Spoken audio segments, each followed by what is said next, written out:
mang kalangitan. Padama ko pagkatako, tuloy di ko mapigilan. Na parang may liwanag sa bintana nagmula. At ang aura lumitaw parang kristala at pula. Dahan-dahang nilapitan para aking sisilipin. May diwata na ligaw, ang ganda ng boses at awitin. Bitaw siya ng tula, di ko magets kasi ang lalim. At bigla ang pagtingin ng kanyang mga mata. May halong kalukutan at bakas ng pagtataka. At syempre dali-dali kung tinago ang lapis at ang bagay ko sa bulsa. Tapos kukunin sana ang baril. Ibabog sa isipan ko ang mga tanong.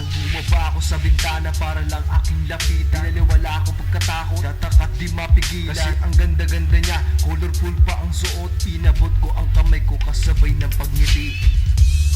Makatang ligaw, nasan ka man ngayon, sana masaya ka na.